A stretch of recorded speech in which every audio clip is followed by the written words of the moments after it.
আমি বাংলাদেশে আছি না ইউরোপে আছি সেটাই বুঝতেছি না এই বাড়িটা দেখার পরে।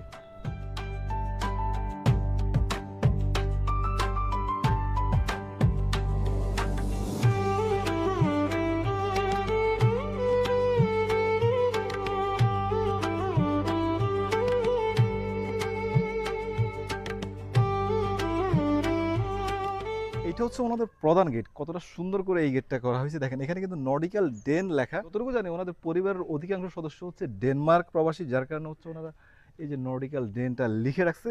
তারপর বাড়ির ভেতরটা যাই, ভেতরটা আরো দেখার চেষ্টা করি। বাড়ির ভেতরে যতই ঢুকতেছি ততই মুগ্ধ হচ্ছি, এতটা সুন্দর করে চারপাশটা সাজানো হয়েছে দেখেন।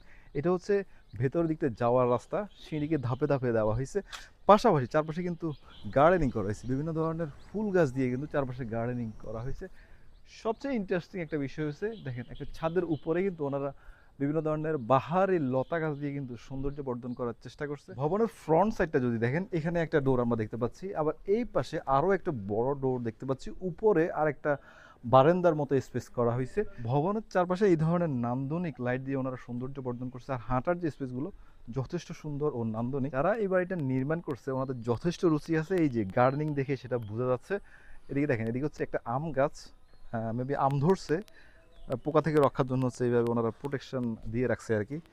তবে চারপাশের যে গার্ডেনিং যথেষ্ট সুন্দর। ভবনের একেবারে পেছনের সাইডটা অনেকগুলো বারান্দা, দেখেন 4টা বারান্দা আমরা দেখতে পাচ্ছি অলরেডি। আবার এই দিকটা হচ্ছে ওনাদের পুকুর ঘাট। আমরা এই বাড়ির পুকুর ঘাটে বসে আছি, এটা কিন্তু যথেষ্ট সুন্দর করে করা হয়েছে।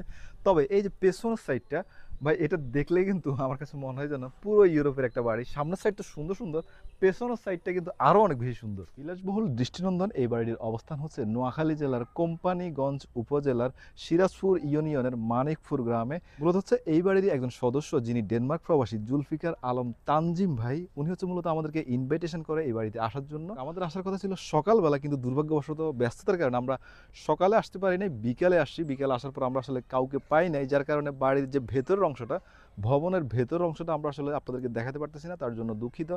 পরবর্তীতে যদি সুযোগ হয় আমরা ইনশাল্লাহ ভেতরটা আপনাদেরকে দেখানোর চেষ্টা করব। কারণ হচ্ছে ভবনের বাহিরটা যেমন সুন্দর, ভেতরটা কিন্তু আরো অনেক বেশি সুন্দর ও দৃষ্টিনন্দন।